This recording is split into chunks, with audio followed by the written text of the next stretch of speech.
A insuficiência mitral aguda ela é uma entidade que deve ser avaliada de forma distinta da insuficiência mitral crônica, tanto em termos de fisiopatologia, de apresentação clínica e de tratamento. Meu nome é Fernanda Tessari, eu sou médica colaboradora da unidade de valvopatias e hoje a gente vai conversar um pouquinho sobre insuficiência mitral aguda no nosso bloco de fundamento de doenças valvares, tudo o que você precisa saber sobre insuficiência mitral. Em primeiro lugar, comentando um pouquinho sobre a etiologia da insuficiência mitral aguda, a gente tem que ter em mente as principais causas. Então, a rotura de cordoalha é uma das mais frequentes, que pode acontecer tanto no prolapso da válvula mitral como em outras situações. A endocardite infecciosa, a ruptura de músculo papilar, que é mais frequente no infarto de coronária direita, que atinge o músculo papilar póstero-medial, que recebe circulação basicamente apenas dessa coronária. E algumas situações também de trauma. A fisiopatologia da insuficiência mitral aguda, ela se baseia primordialmente no fato de que a gente está lidando com um coração não remodelado, ou seja, diferente da insuficiência mitral crônica, em que eu já tenho um refluxo crônico e que a longo prazo gera uma dilatação tanto do átrio quanto do ventrículo esquerdo para comportar esse aumento, essa sobrecarga de volume, essa sobrecarga de pressão. Aqui na insuficiência mitral aguda isso não acontece. Então a gente tem um refluxo mitral importante, agudo, súbito, em um coração pequeno, em um coração não dilatado. Então, quais serão as repercussões disso? Em primeiro lugar, sobre o átrio esquerdo, a gente vai ver que terá uma sobrecarga abrupta de volume e de pressão, que será então transmitida para o capilar pulmonar, gerando um aumento da pressão capilar pulmonar e a congestão pulmonar com possível edema agudo de pulmão. Já no ventrículo esquerdo, a gente tem um ventrículo com volume diastólico final mantido, não é um coração dilatado, então eu tenho uma sobrecarga de volume e a gente tem que ver que a pressão no átrio esquerdo ela é menor do que a pressão sistêmica. Então, esse volume excessivo no ventrículo esquerdo tende a regurgitar mais para o átrio do que fluir no seu caminho natural, que seria para a aorta. Então, aqui eu tenho um alto volume regurgitante para o átrio, em detrimento eu tenho uma redução do volume que é efetivamente ejetado para a aorta.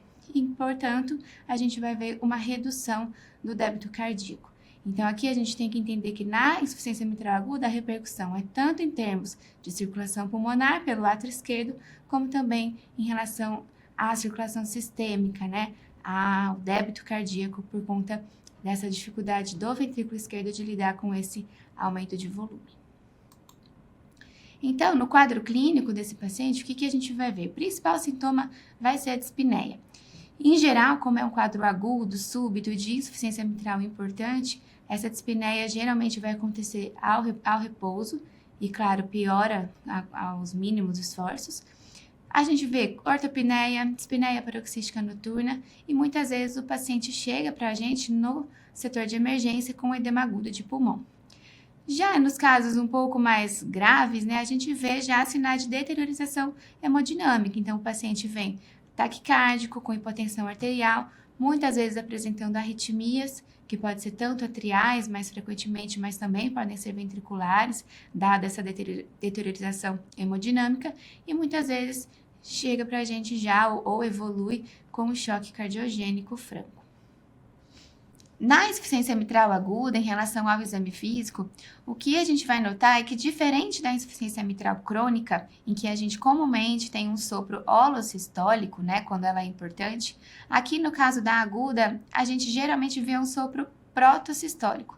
Isso acontece porque existe uma rápida equalização entre as pressões no átrio esquerdo e no ventrículo esquerdo ao final da sístole, justamente porque a gente está falando de um coração pequeno, que comporta pouco volume. Então, não vamos esperar que haja aquele sopro holossistólico da insuficiência mitral crônica para a gente considerar que o paciente está diante de um quadro de insuficiência mitral aguda importante, significativa. Outra situação frequente, então, é a congestão pulmonar. Muitas vezes a gente vai, então, encontrar os estertores crepitantes bilaterais, podendo o paciente se apresentar em edema agudo de pulmão com insuficiência respiratória aguda. Isso não é infrequente. Sinais de congestão sistêmica podem estar presentes, principalmente a turgência jugular patológica, e o paciente que vai evoluindo com mecanismos, né, para tentar compensar a redução do débito cardíaco provocado pelo refluxo mitral importante, então ele já vem com taquicardia reflexa e pode acabar deteriorando com hipotensão arterial e sinais francos de choque cardiogênico. Os exames complementares, eles não trazem tantas informações robustas para a gente ali na avaliação inicial, na sala de emergência, por exemplo. Então, no eletrocardiograma, a gente basicamente tem que se atentar para encontrar alterações associadas à causa de base. No caso do eletro, o mais frequente seria, por exemplo, alterações isquêmicas ali de parede inferior, por exemplo, no infarto de coronária direita. Outra alteração comum é a taquicardia sinusal, né? Como a gente comentou, é um mecanismo compensatório, podendo o paciente apresentar também arritmias atriais e arritmias ventriculares. Na radiografia de tórax, o paciente tem uma área cardíaca normal, então lembrar que o paciente não vem com uma área cardíaca aumentada, o coração dele não é dilatado, e o achado mais comum serão sinais de congestão pulmonar. Outra ferramenta muito usada hoje em dia na sala de emergência é o ultrassom point of care. A gente vai encontrar, então, linhas B pulmonares, né, inferindo ali congestão pulmonar, e podemos usar também para auxiliar no manejo ali do paciente em choque, né, para diferenciar, então, em relação ao choque cardiogênico, a avaliação do débito cardíaco, e muitas vezes a gente também já consegue detectar um refluxo mitral presente nesse exame.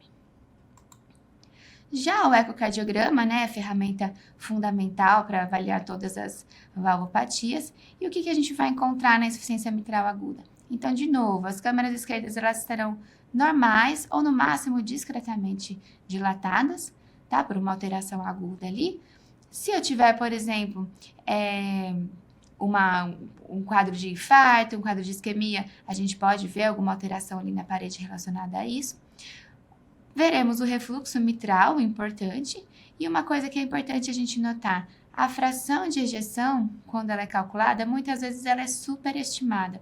Isso porque o ventrículo esquerdo ele vai se esvaziar tanto para o átrio quanto para a aorta. Então, o seu volume sistólico final, ele será baixo, tá? Então, na hora que a gente faz o cálculo da fração de ejeção, ela pode estar elevada, inclusive maior do que previamente. Mas isso é um valor superestimado, isso não traduz a realidade do que está acontecendo ali e muito menos é um indício de que o débito cardíaco está normal, tá certo?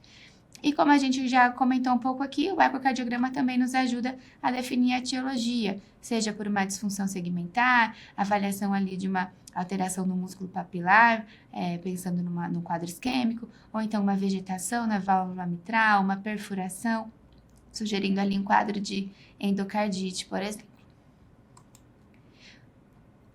Em relação ao tratamento, a gente tem duas etapas. Então, a primeira etapa é estabilizar esse paciente. Então, o paciente que chegou ali em insuficiência respiratória, com instabilidade hemodinâmica, muitas vezes em choque cardiogênico. Então, a primeira etapa será cuidar da estabilidade hemodinâmica e ventilatória desse paciente. Então, isso se baseia no quê? Na tentativa de tentar reduzir a pós-carga do ventrículo esquerdo e, portanto, a fração regurgitante. Então, a ideia é que o volume ali que está no ventrículo esquerdo tenda a ir para a aorta em vez de voltar para o átrio esquerdo. Dessa forma, a gente vai ter uma redução das pressões de enchimento, tanto em átrios quanto ventrículos, aumentar o débito cardíaco e reduzir a congestão pulmonar. Como que a gente faz isso, então? Principalmente com vasodilatadores endovenosos, aqui principalmente os nitratos, né, principalmente o nitroprussiato de sódio, o uso de diuréticos e, se necessário, se o paciente já evoluindo, né, com quadro de choque cardiogênico, o uso de inotrópicos, principalmente a dobutamina, e, em casos mais graves, dispositivos de assistência ventricular, como o balão intraórtico, por exemplo, que vai ajudar a reduzir essa pós-carga do ventrículo esquerdo. Tá? Em casos mais graves, outros dispositivos podem ser considerados, como, por exemplo, a ECMO. E o importante agora é que a gente encaminhe esse paciente para o tratamento definitivo. Na grande maioria dos casos, a gente acaba indicando a cirurgia valvar. Ela pode ser troca ou, preferencialmente, nos casos em que a anatomia é favorável, a plástica mitral. A gente sabe que a indicação precoce da cirurgia, ela está associada com melhores desfechos e com menor mortalidade, mas, em alguns casos, a gente sabe que o paciente encontra-se com risco cirúrgico proibitivo, seja pela idade, por outras comorbidades, por um quadro clínico extremamente grave ali na nossa sala de emergência. E nesses casos, podemos considerar o MitraClip, mas isso ainda não é uma questão que ainda carece de estudos, não existem estudos direcionados para essa situação, mas é algo a se considerar com todo o heart-team para aquele paciente em que a cirurgia está totalmente contraindicada, tá?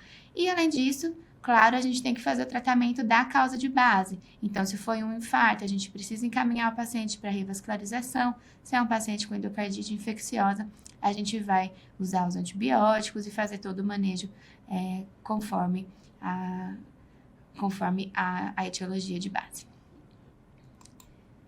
Então, é isso. Espero que todos tenham gostado e fiquem com a gente para as próximas aulas do Triple I. Obrigada!